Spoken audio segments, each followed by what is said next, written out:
Alrighty, we're here with Mom and Dad. A couple years ago, we sat down and we had a discussion around the 20-year mark from our European adventure where we packed everything up and including ourselves and little backpacks for my brother and I at the age of 8 and 11, and then wandered our way around Europe. But since then, there have been a couple topics that have come up in conversations with friends, and especially as many friends start to parent themselves, and also just reflecting on kind of, my aspirations eventually. And one of those is very much becoming aware of how both of you parented David and I, your approach, your strategy, and how you were very intentional at various stages in the process, including how you pivoted how we interact and really kind of the path that took us from drooling babies to having a what I think we all agree is a very rich, supportive, and engaged relationship now as both David and I are in our mid-30s.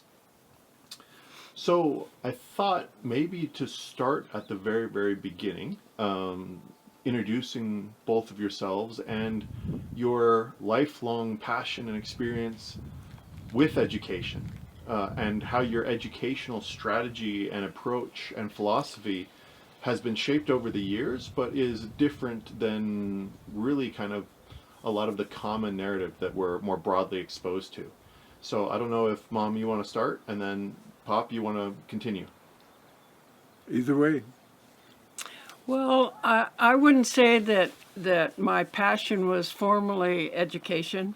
That's really more Ed's focus in terms of a discipline and training. I mean, certainly I was trained as a teacher, and I was drawn to teaching and communicating with students and helping students really find their own identity and strengths. And for me, my passion has been music, I would say, and through music, communication through lyric and sound and idea. And so that was more my orientation, as well as hands-on experiential kinds of learning. So when you boys were young, we were out and about in nature or by the seaside or in any environment and every environment, being stimulated by the resources that we had at hand. And I think in terms of a learning teaching strategy, it was to allow you to find your own point of curiosity about something and to then use that as a starting point to go get books. And now in this day and age, we could go onto YouTube or we could use all kinds of different resources. But the idea was really to follow your lead and to give you information about keeping you safe and things like that. But it was really to look to your individual interests and curiosities, to be respectful of that, and to allow that to guide us. So our job was really to provide a context that was very rich in all of the senses and to stimulate you in that way, and again to allow those environments to stimulate you and give you real world experiences. What about you, Dad? I, as an educator and observing education, I realized that education is not geared to young boys. It's boy energy is a threat to many, many teachers, and it's a threat to parents because they don't understand it. And boy energy has to be out physically doing things. It can't be sit there at your desk with your book open and your mouth shut kind of education. And girls go through the same basic levels of development. They need to be out, they need to be doing, touching, feeling, experiencing, knowing the world. And instead, we put them in classrooms, we put them in desks, and we try to make them passive and adaptive to fit into our systems. And we didn't want that for you guys. We wanted to be out, as Mom was saying, into nature with by the seaside, running on the beaches, being young, being exuberant, being, I would guess, dangerous in some ways because you have the activities. I didn't want to suppress that. And the more we learned about real boys and real boys' voices and different authors that had written about what was happening to young men, I realized that we had to have a different system. And of course, our way of teaching and learning was experiential. Be out there, not being taught, but learning together. And so that's really a difference, because being lectured at or told what to read, what to do, what to think, is kind of the end of creativity, is the end of individual development. And our systems are really cranked out that way. And what we wanted for you guys was to run wild on the beaches, build sandcastles, study the life that you found. At one point, we even brought an aquarium into the trailer when we were on the beach, and you guys could bring something that you found up, like a brittle star or an octopus, study it and love it and draw it and read about it and then put it back. And that sort of a thing is an educational process that doesn't exist many places. It really had to be created. It exists in nature, of course, and that's the final thing is that we had to respect young people, young people's energy, respect the level that you were at, not to confront it. The other side of that is you needed strong parenting to push against, to try things out and be told no, or to learn that some things have consequences. And so that was also a part of parenting, that we had to draw those lines. We had to explain them, make sure they were there for safety and for your own development. And as a father, you really needed somebody to push against. And I understood that, and that was good. And I had to really be at times really forceful and strong and say, no, that's not acceptable behavior, or whatever it was. If we're out fishing in a boat and hooks are flying in everybody's direction, we had to stop that and explain it and change it. So you can Well, add, and I think that explaining part is really important. So it's not just a matter of saying, no, don't do that. No, you can't go there. No, that's dangerous. But we took the time to explain why something was a problem, or why we were telling you not to do something and it was for your own health or your own safety, and try and explain how systems worked so that you had an understanding and a knowledge base that would keep you safe, that would keep you learning, that would keep you growing, and that we were partnering and we were parenting, but it wasn't just we weren't just in control of you and expecting you kind of in a militaristic way to do what we told you to do. So that explanation and engagement, I think, was really important. Yeah, from an experiential perspective, I think when I reflect back on everything, there were very few instances where I felt like I was being asked unfairly to do something that didn't make any sense whatsoever. There were things I maybe disagreed with, and there were things that I just didn't want to do. But for the vast majority of cases and situations, you encouraged me to kind of, to work through that. I think maybe we'll come back to that in greater depth in a minute, also talking about kind of how you would get us to go to school if we didn't want to go to school and some other things. But before diving into that, just to go back to the original question a little bit more, we both, David and I, spent those 2 years on the road, one backpacking around Europe, the other RVing around the U.S., one at the end of middle school or in the middle of middle school, the other in, also right before high school. So we had that experiential education outside of the traditional classroom for a small slice of our education, but still the 90% of our education was in the traditional classroom. And we were able to function successfully within that environment, learned a lot in that environment. Both went on to university and higher education and the honors college at ASU, and then master's degrees collectively.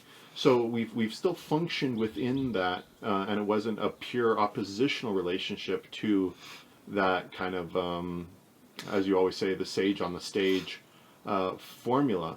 How did you supplement that or reconcile it or pair the two?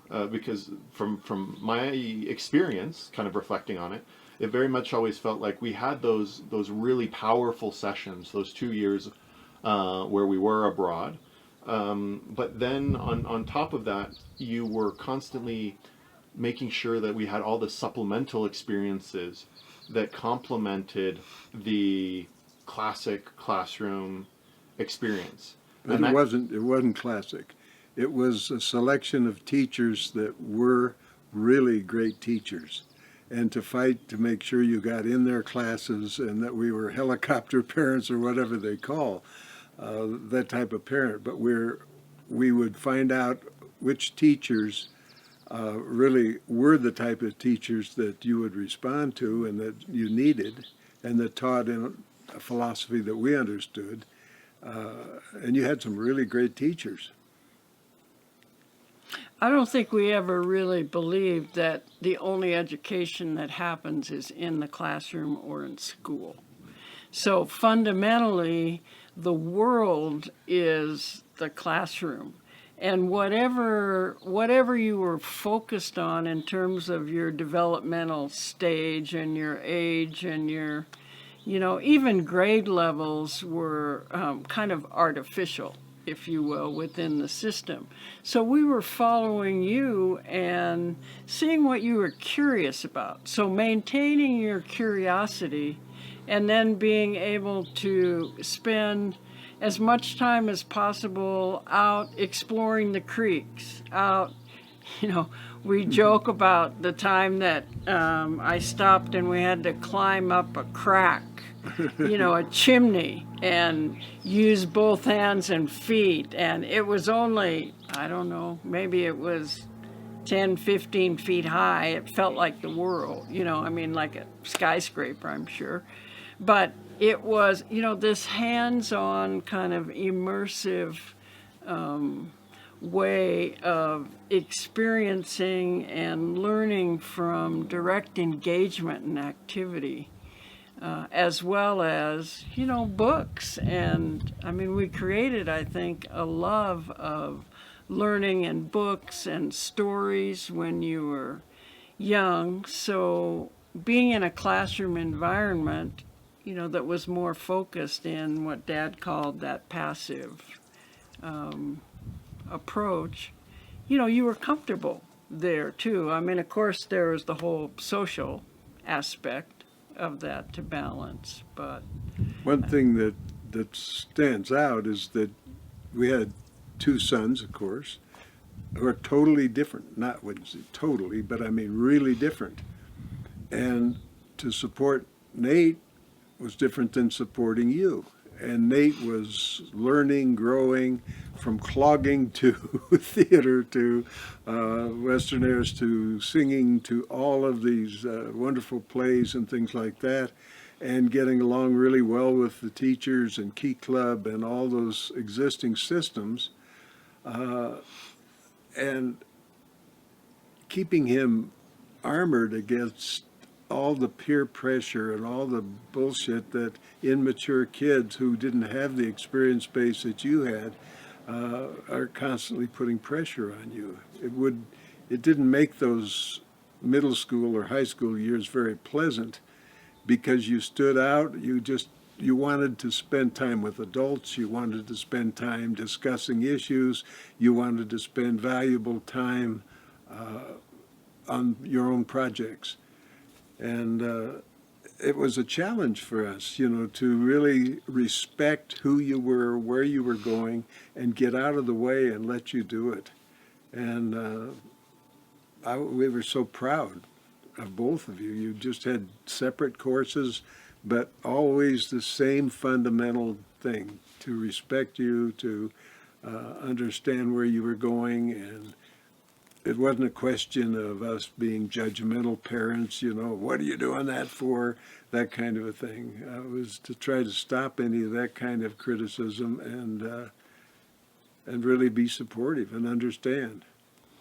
As you were doing that, and as you were charting through the years, how did you differentiate between creating opportunities to learn, to expose us to things, versus then kind of nurturing, pruning, nudging, or just kind of opening the path, depending, to kind of dive deeper into that? And I'm thinking, as a 3-year-old, how did you figure out what we were interested in or what our personality was going to be? And then, eventually when we started to queue up for Europe, and that trip, kind of the steps and the process that you undertook to tailor that trip and involve us in that process.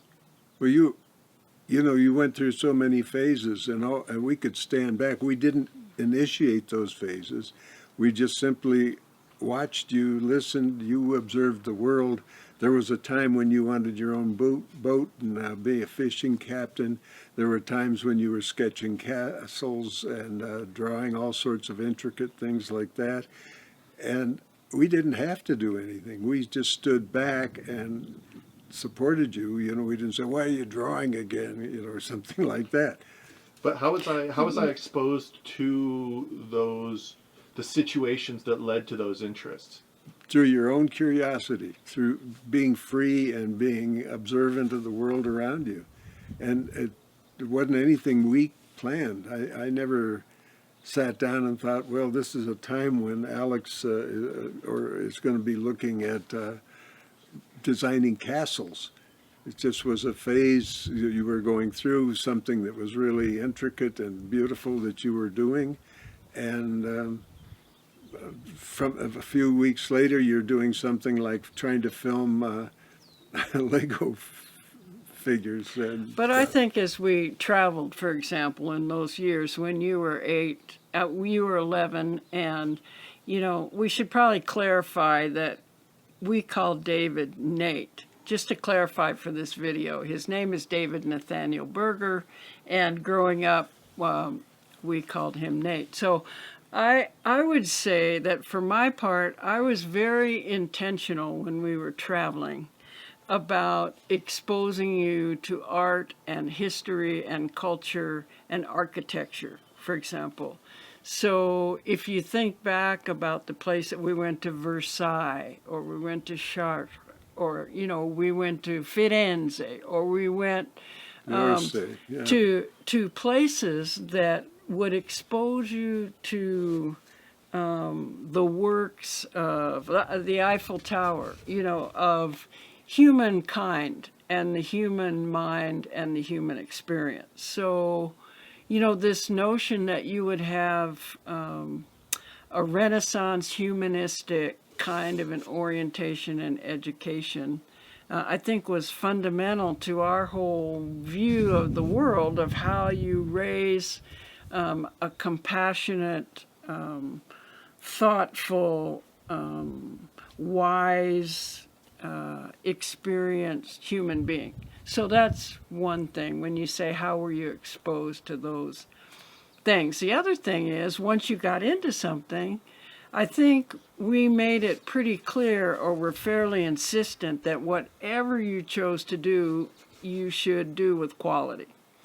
And so, and get closure, so that if you started a project, you didn't, unless it's something, that you totally hated and, you'd only do for a short period of time, but even that, whatever it was, you needed to finish it.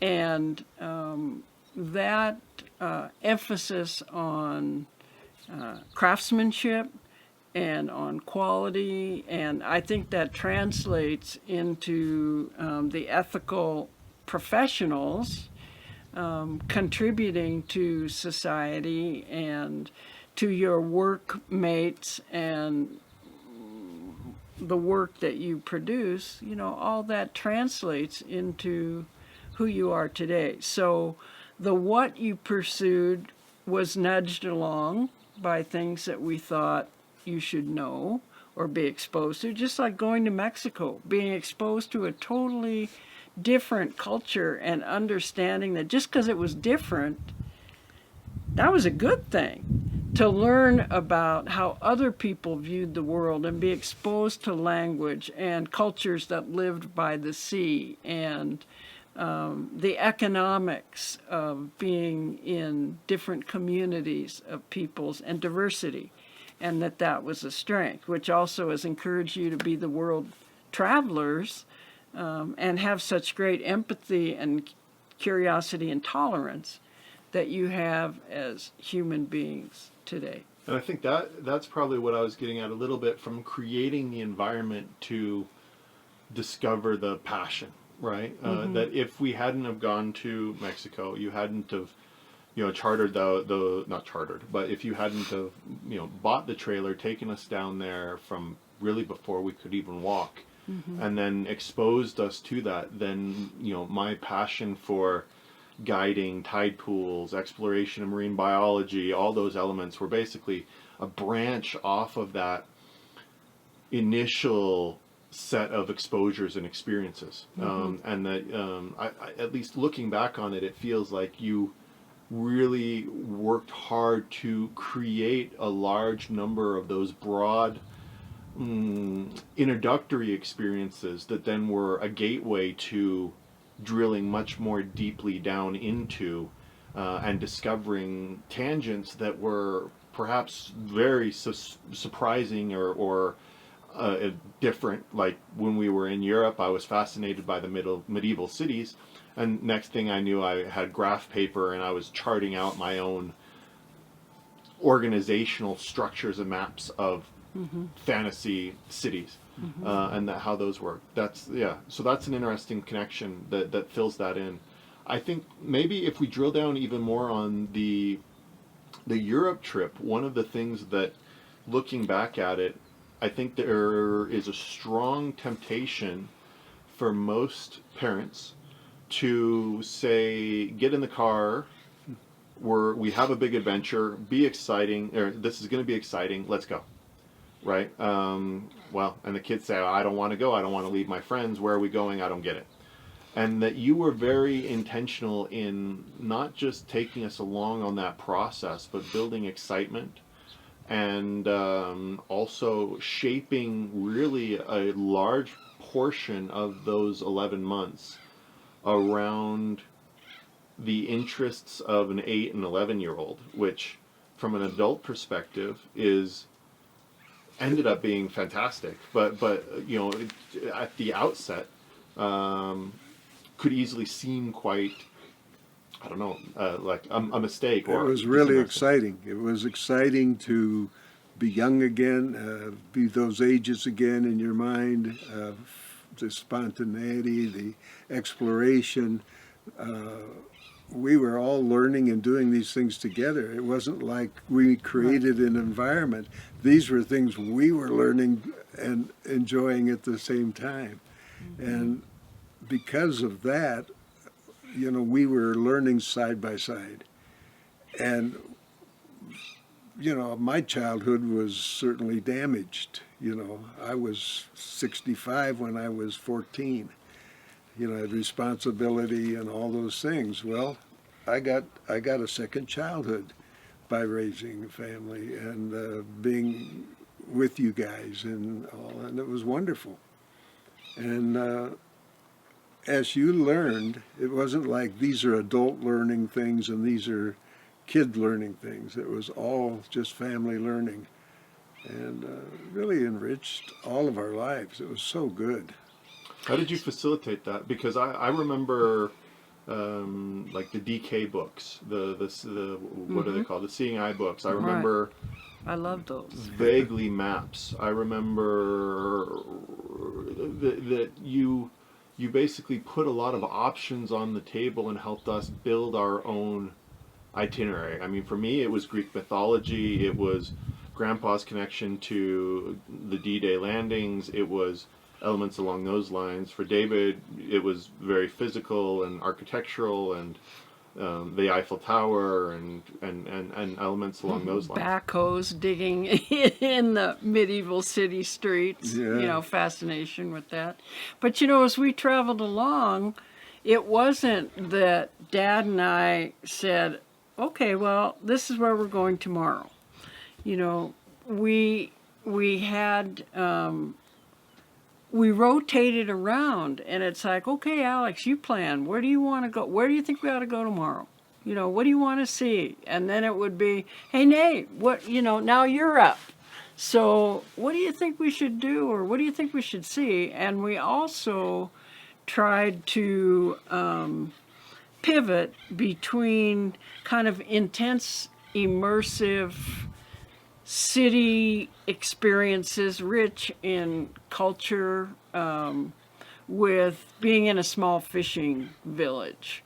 That was a key, wasn't it? In nature. So having little fishing poles, and every place you went, you fished. Mm-hmm. Amazing. We never planned that. That just happened. And it was just this neat connection to nature and to the people. And then you started meeting the fishermen, and they taught you things. It was really exciting. Yeah. I think we were spontaneous in our itinerary because we were totally open-ended. We might meet somebody. In fact, twice we met families, one from Germany and another from Italy, and they said, well, why don't you come visit us and stay with us, and we'll show you our town. Mm-hmm. And we said, oh, okay, that sounds good. Yeah.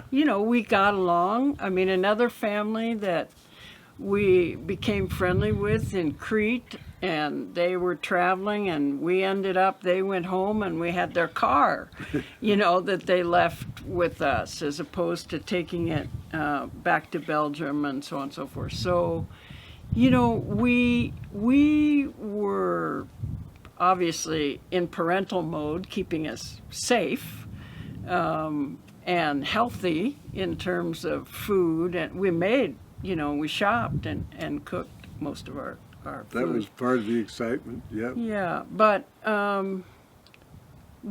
we were in creative child as much as you were in terms of exploring and, I don't know, whatever piqued our interest. Then we followed those cues. It was like that was the breadcrumb trail. It wasn't a pre-made. I mean, the only thing we knew is that we were flying into Amsterdam.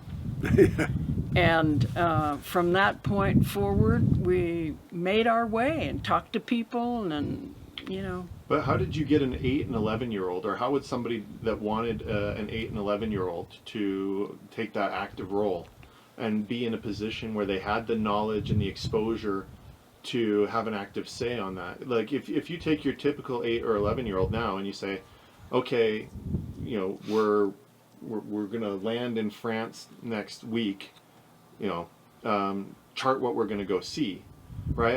I think that's the part for a lot of people that ends up kind of, you know, daunting, and that was quite unique even from the other families that were on the road, in that you co-opted us into that process of discovery. And you'd been doing it since you were little. So, you know, you'd been in this environment where we're fixing up, we're in the trailer, we're living on the beach in Mexico or wherever. And those experiences, you know, date way back, so that you get into a new environment and you explore it. And then you get out and you're immersing yourself in it, so that there's just this joy of living. And people would say to me, well, what are you teaching them? Are you teaching them math? And some families would have, when we did travel learning, they would think, well, you've got to have workbooks, you know, for math, and you've got to have workbooks for all of these subjects. And you've got to sit the kids down and make sure they draw, you know, within the lines of their coloring books or whatever. And I rejected that completely, because one thing we learned is that there was so much stimulation and there was so much out there that we're all learning all the time. And we're doing the family budget, and we're working at all. Nothing is secret, nothing is hidden, nothing is for adults only. You know, like, oh, we do all the bookkeeping and you just spend the money or something. No, that's how you were part of the team. Yeah. I mean, yes, we didn't have workbooks, but you definitely had writing exercises. Mm-hmm. You definitely kept journals, mm-hmm. and you definitely kept track of our expenditures every day and had to convert them from the local currency into dollars. So the kinds of things that we did were practical applications, as Dad, you know, is always talking about the learning path, etc., of those various concepts. And I think the other point to make is that when you think about traveling, like when you were describing, and people are nervous and worried about it, that's almost from the, you know, the 3,000 foot level. The reality of when you're traveling without a set itinerary on the road is that you're right there together, experiencing everything, talking about everything, reading the guidebooks, reading the placards, you know, that describe this rose window in Chartres Cathedral, or whatever it is, coming home or comparing, oh God, you remember that incredible, you know, thing that we saw, that cathedral that we saw here, and look how, boy, it looks so different. Look at the, you know, oh, that's Gothic. Yeah, look at the lintels, you know, on the column. So, I mean, it was there 3D to experience, and we, all of us, just took whatever we saw, you know, and incorporated that into what we felt like would be good for you to know. Yeah, so it was the intentionality of interacting with all of these different things along the way. So the difficulty was at the very beginning sparking it, and there we used books and maps and a little bit of history and exposure and your existing knowledge of our interests and our passions. And then once we were on the road, it was very much an organic process of museums and, as you said, plaques along the way, and not just skipping the plaque or not reading the plaque or skimming over the plaque, but very intentionally reflecting on each of those inputs and then using that to refine and drill in on what we were interested in, and then giving us or facilitating our interest in that with whatever resonated to explore that. Is that? And we did. I mean, we used pamphlets, we used brochures, mm-hmm. we used maps, we used direct observation, we used conversations with people that we met and along the way.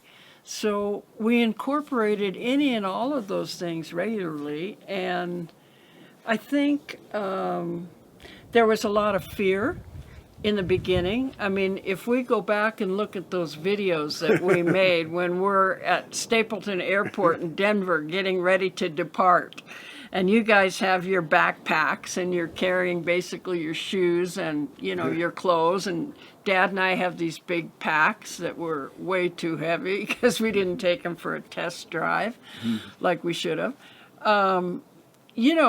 That you had trust in us, but you can tell that there was a lot of fear, anxiety about, what are we do? Where are we go? What is, there's, you don't have a picture in your mind when you're 8 and 11 so much of what does this mean to go traveling and backpacking around Europe for a year. So I think we bonded, that we had tremendous trust in one another. We lived together 24/7 for that entire time, and I think that's one of the best things we did. That's why our family is still so close and so comfortable with each other today. And some days, I might be being a bonehead. I just needed a little space, or you or Nate or Dad, or, we kind of, we intuitively got to know one another's rhythms. But that's because we were open to it. We were not trying to control the outcome of every situation that we encountered. We were really spontaneously absorbing that and feeding off of that. Something else that really provided a foundation is that we gave up another life intentionally to have a family. We really wanted a family, and we wanted to spend time as a family.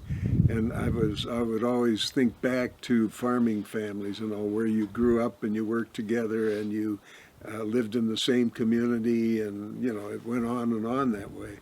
And we've lost that in America. So often the kids are kicked out at 18 or before, and they're on their own, or they're still good friends with their parents maybe, but there's no bond.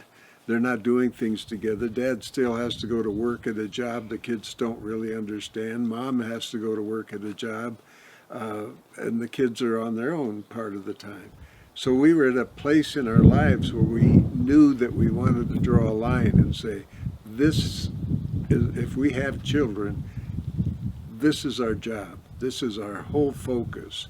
This is what we want to do. And not everybody can do that. It's really difficult. And maybe that, because we were older parents and things like that, it wasn't economics. It was just the fact that our society is not set up that way. It's not set up for a family together.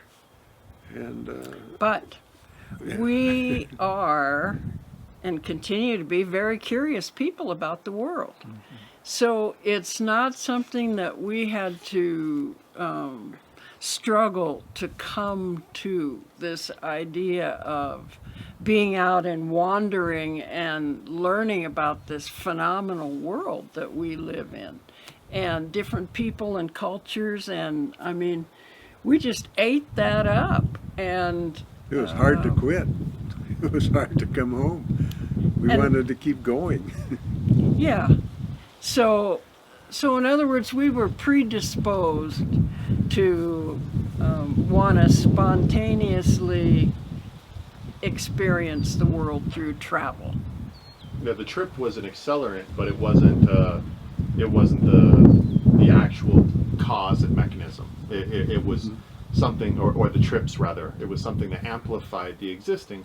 But you were also facilitating that from a much earlier age, when we would go down to Mexico, or we would go to Colorado, or we would go to the local campground and make one-match fires. Right. Yeah. Right. Do these types of things. Yeah, interesting. So as part of that, then, one of the other things that has served both David and I very well, I would say, and shaped a lot of our perspective and created a certain amount of friction when we went to reintegrate into public school, was our involvement in conversations that were beyond our age category or range or whatever it is, and in stark contrast to what was the common logic about where, in the 1900s, right? As far as what the role of children are, what the role of adults are, where they should be, when they should talk, how they should talk, how they should engage. Can you elaborate a bit more on specifically your approach there, and some of the things that you did intentionally to really depart from that traditional structure? Really had to back off from any kind of parenting that was against creativity, against spontaneity, against your wishes. There were times when we'd have to say no, and mean it. There were consequences, things like that. My role as a father was maybe, I don't know, tougher in that respect, where I had to be somebody you could really push against. Could try things out against and get my reaction. And that's important. A mentor is that way. You try things out, you're safe, but you get a line sometimes where they say, no, that doesn't work here. You don't lie, you don't steal, you don't, there are certain things that are basic. And that we pass those on. I think, I don't know if there's a basic plan or anything. It's just how to live graciously and lovingly. But what about how you pull this into conversations throughout? I mean, those 2 years we were conversing with that many other children. Before that, even, I mean, we were involved in dinners. We were involved. You never sent us over to the kids' table. No. I guess is what I'm getting at. And if you can elaborate That's more on that called strategy. respect. We respected your opinions. We may not agree. You may think that they were shallow or something, but no, there wasn't. They usually weren't shallow. Kids are very perceptive. You guys were both perceptive. You had different ways of looking at things, and your opinions were really are valued. So I would say that basically in most everything that we tried to do with you guys, we were inclusive. So whether I was cooking in the kitchen and sat you up on the counter and explained what it is that we're doing and why we're doing it, isn't it fun, and hey, and take the beater, and and learn how to break eggs and all of those things. Or we're sitting around a campfire and we're with other people and you're singing songs, the bear song, that Nate would perform for people. So you would contribute in any way that you could, naturally, based on with comfort and enthusiasm and passion. And I don't think that you experienced, hopefully not much, a sense of reprimand or no, you're not allowed. This is adult conversation. Like when we were on the train one time, we met a woman from Belgium. Sorry, Belgium. But, I mean, this woman was clearly children should be seen and not heard.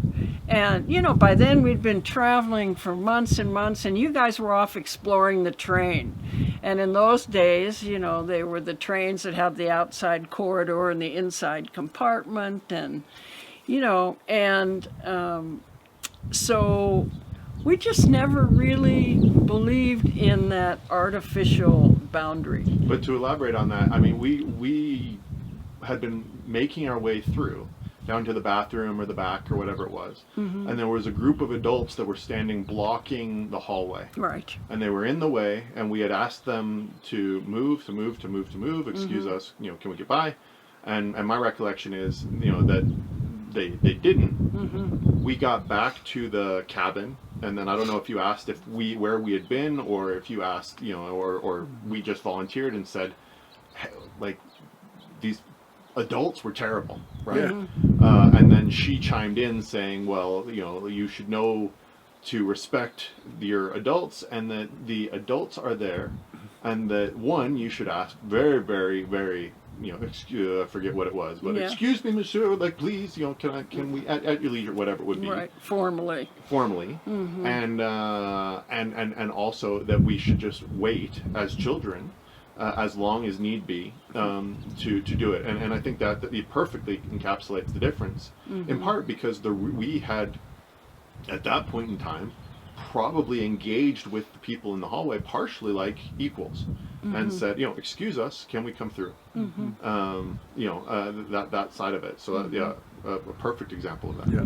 Well, and you were also, I mean, part of our orientation and goals and dreams for you is that you were respectful, polite, considerate people from the time that you were small and until the adults that you are today. So that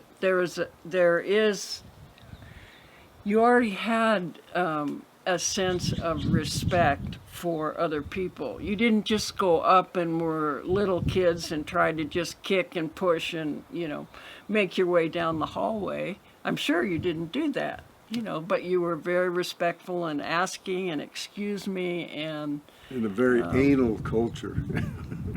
yeah. Terrible. So and to be fair, this was also in 1995.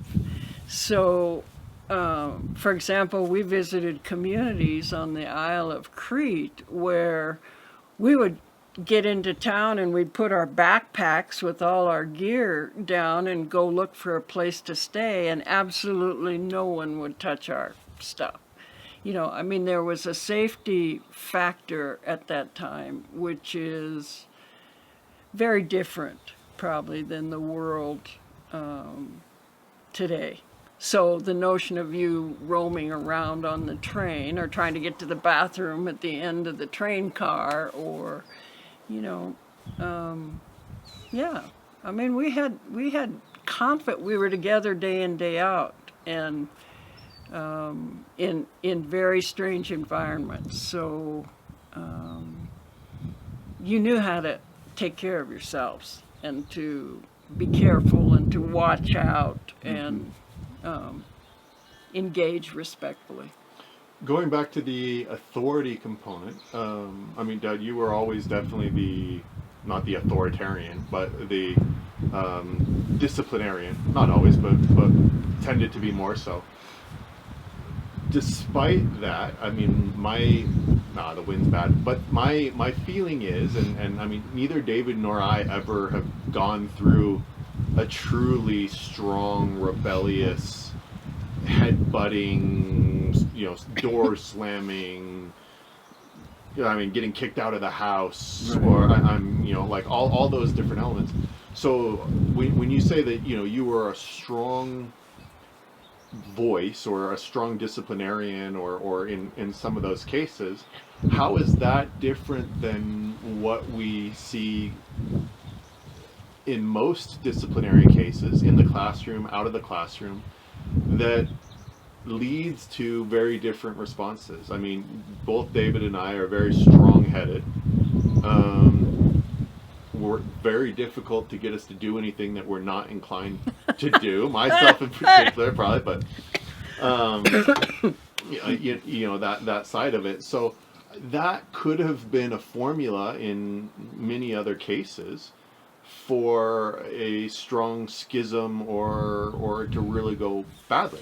So why do you think, one, that it didn't, and two, what did you do intentionally to be very clear in laying down the law, but without it really becoming a problem? I think when we were up in Alaska together, and I was learning from Norm Eck, the principal of the Sellewick School, and he had kids that were heavily armed. They could sit in their house 100 yards from the school with a 30-06 and shoot at the school if they wanted, and had. He had to move into that situation and try another form of discipline. that discipline was when he would call the parents in and with the kid there, and usually around food, he would say, you know, I like this kid. This is really a good kid.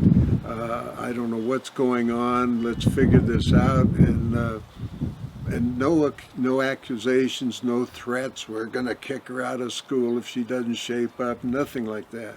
I think that spoke to exactly what our feeling was about discipline and all. It wasn't to embarrass, it wasn't to hit or to in any way physically or mentally attack the kid, but it's to really say, okay, what's going on? Be aware, let time pass. Just don't force the kid into a temper tantrum or something. The temper tantrum is just a means of trying to get out of a situation, out of a trap. And if you don't put them in the trap, they don't have to do that. And they can work out of the trap many ways, but they don't have to go through a temper tantrum or anything like that. Which is not to say that we didn't have timeout periods. Yeah. So, I mean, basically, if things were escalating in a way that was really not so great and potentially hurtful or harmful, it was like, hey, we need a timeout. And when you are able to come back and we can talk about this, then great, we will. And so I think, again, that emphasis that was on explanation about why actions were taken and why behaviors were inappropriate versus requiring compliance. And, I think where a lot of families probably get in trouble is that, there's not an explanation of why. It's just, They don't have put time. away your device. Come sit here. Do this. Don't wear those clothes. Right. And for us, we just never handled it that way. Although I will say that I did bring in black plastic bags into your room and say you have exactly But 6 hours to clean up your room or it's going to the Goodwill. no, but I think even there, the thing was, clean up your room, clean up your room.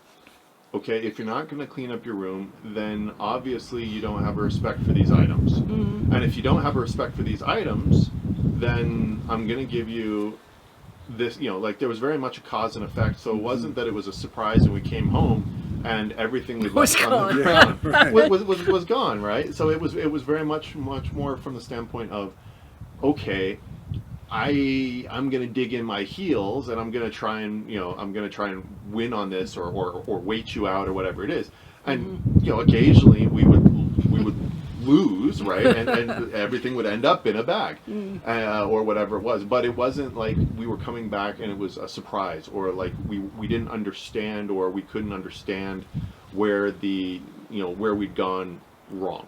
And then it was fully an accountability thing. So maybe to that, in line with that, my recollection of trying to stay home and fake being sick from school was that the vast majority of the time when I would try it, I would end up going to school. And then this not being when I was actually sick, but this being when I was, kind of wanted to just stay home or wasn't in the mood to go.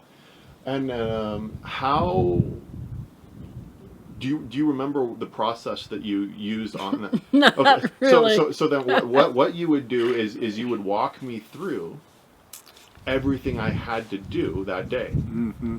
What are you going to miss? What are you going to need to make up? Yeah. What do you need to have prepared? And by the end of it, you would have had me basically talked into the fact that it was far more work and going to be far less fun to stay home than it was to go that route. So an example there. Mm-hmm. So maybe then the last component would be, from my perspective looking in, our relationship has evolved through a couple different stages at different ages to the point where now our relationship is very different than it was when I was 16 or when I was 8. And our relationship now is as strong as I would say it was then, maybe even stronger in many ways. Mm-hmm. How have you navigated that and evolved that relationship, and what do those different stages look like, and how do you think our relationship is now versus the relationship at 10 or 16 or 22? Boy, in life you learn you only really have a few really close friends. For some reason, maybe it's because you haven't experienced things together or not. And as I look at my friends now, or people that I want to spend time with, you're my friends. Mm-hmm. We have changed, and we actually went through a physical discussion of that whole thing where parenting ended. It had to end. We couldn't say, oh no, you should have done this. So, all the parenting messages that are traps are ugly, that shuts you down. And so it's listening, it's maybe making suggestions, but it's making them in a way that doesn't put you in the wrong or doesn't do something like that. So to be able to develop friendships like that in the family, really a cherished thing. And how did you do that? I think just what we're talking, the whole process, of respect, breaking away from parenting, understanding that our job there, you had the information, and then we would process things together. We could decide. So when you were little, obviously, we had more involvement and more input in terms of providing information about health, safety, welfare, all of the things that we wanted you to be exposed to. As you got older and you got into middle school, but particularly into high school, as you were fundamentally beginning to become aware of yourself and your own path, then we quite consciously said, look, like coming home after a date or something like that. It's like, look, you know how to keep yourself safe and how to be careful. So just let us know, what's going on, and we trust you implicitly to manage that situation. So I think we had a basic understanding that our job as parents was to fill you up with every positive good thing that we could think of, to enable you to move on to and into your own journey, your own adventure, and to be loving, happy, respectful, compassionate, smart, capable men, and that was our job, was to set you free, if you will, and independently for you to be out in the world and making your choices. And now we observe you doing that, and as Dad said, as friends, and vice versa, it goes both ways. It's like we ask you for feedback about things. You ask us for feedback. And so, and when that happens, that is great, because we know that there was no one more loving and aware of us after so many years than you guys. So, that's how I think we made the transition in those high school years, I would say, and then clearly through college, when you're off, still under our wing somewhat, but, you're making your choices about life, and you figure, well, if we haven't filled you up with the right information by the time you get to college, then, You I guess we you haven't done notice so well. you never really have to ask our permission. You know, a permission to take this job or to do this thing or to buy this. That's gone. That's parenting. Parenting is to say, oh no, you should have done this or that. Well, that's gone. There's no permission. You don't have to ask us for permission to go ahead with your life, who you're going to marry, whatever. You know, and we'll discuss it, we'll work around it, but it has no, we have no power to give you permission or to withdraw permission to do something. You're on your own.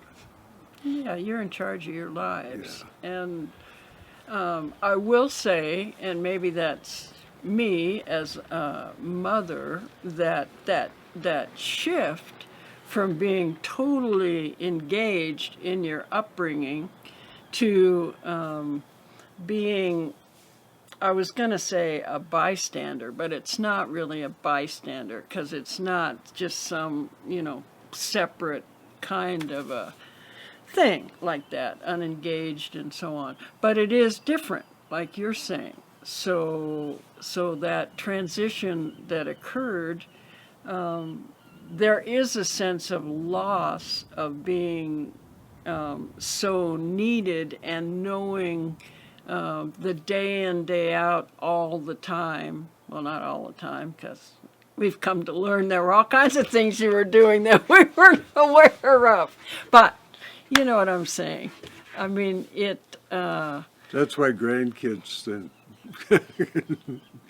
Yeah, so there are things that are very powerful that have replaced that in terms of our friendship and our love for each other within the family.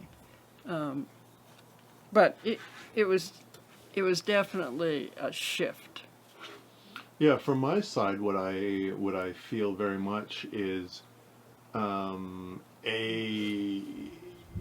pivot that feels very intentional from being ahead of and leading to very much stepping beside and often being comfortable even stepping half a step back.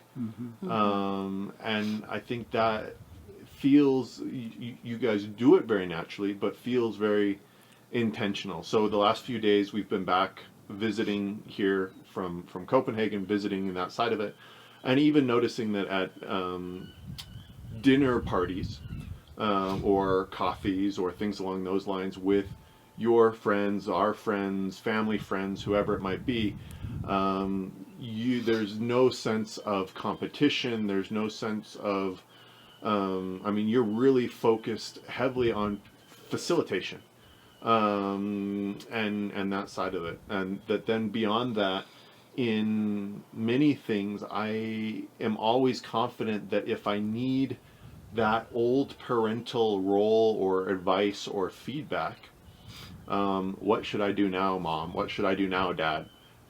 I can come to you for that, but that's now 5% of the time versus 85% of the time before.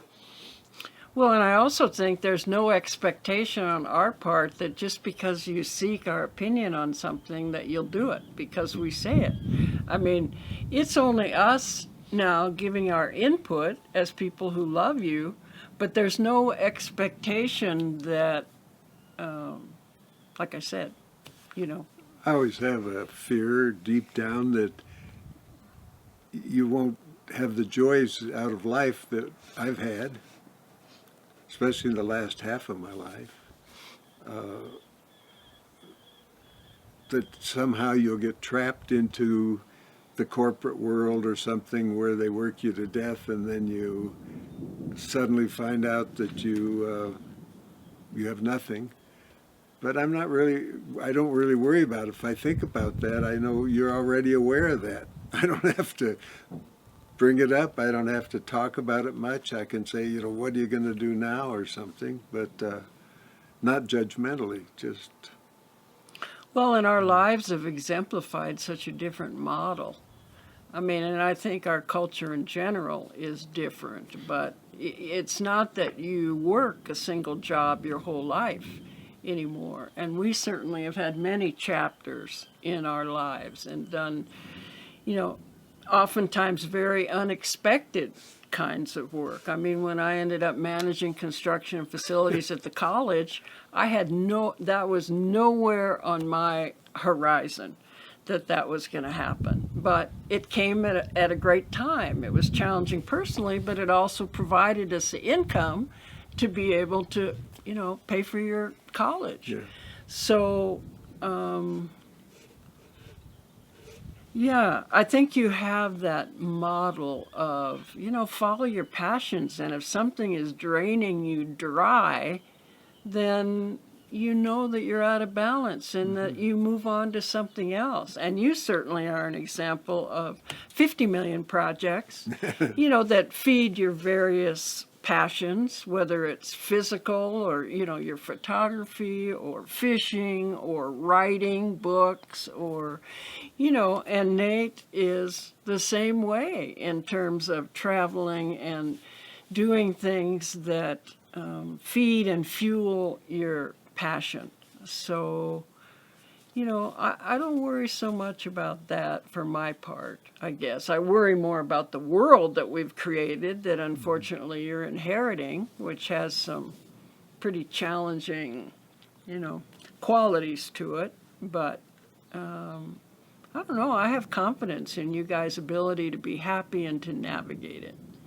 And from facilitating the things that we collaborate on, be it music, websites, books, travel, there have been a lot of things in the last 15 years. It's 15, over 15 years since, you know, going to college. How have you brought us into those? Or how, maybe even if it wasn't intentional, how did that happen, do you think, organically? Or what were the keys of success in facilitating those collaborations, both directions, but in particular, you know, where we're suddenly working together and doing these things together? Well, we needed your help. I mean, you know, from our point of view, it's like you and Nate have incredible skill sets that complement and help us when we have different projects and vice versa. You know, to have that bounce in areas of expertise that you clearly have, I mean, and have developed over many years. And so we rely on you, you know, for that. And it's a great gift to us that we are able to collaborate. And we know you'll give us a straight bounce. That's the other thing. It's not just, oh yeah, that's great. Oh yeah. In fact, we usually talk about it. You know, oftentimes it's like, yeah, okay, well, you got the font size is too small, and you got, you know, we usually go for the, you know, the meat to make, and I guess that goes clear back to what we talked about early on in this conversation, which is craftsmanship and quality. And if you are going to create or present something, then you give it your all and you do and use the resources that you can and have at hand to make that manifest. What about you, Pa? Well, it seems like you guys took the lead. As you get out, like Nate gets into the global studies program, he's meeting people, professors and all he's got a lot of respect for. I don't think he ever discussed going to Milan. It just happened that that was a decision you made, and it was time to go there and to work with the government and see if you could stand that, what was in it for you, that kind of a thing. And so we're following along as support to do anything we can to help you negotiate, you know, living conditions or whatever. So I think we were more just following your lead as you got on with your lives. I also think collaborating as we have all gotten older, and particularly because you're living in Copenhagen and we're not able, even though we talk and engage frequently, you know, projects are a really good way for us to continue to grow and be intimately involved with one another in a very loving and positive way. And the weather is changing significantly. The monsoons have just arrived, Yeah. so I Yeah. think that's the perfect spot to end. And Wonderful, Alex. thank you. Yeah, we love you. Love you.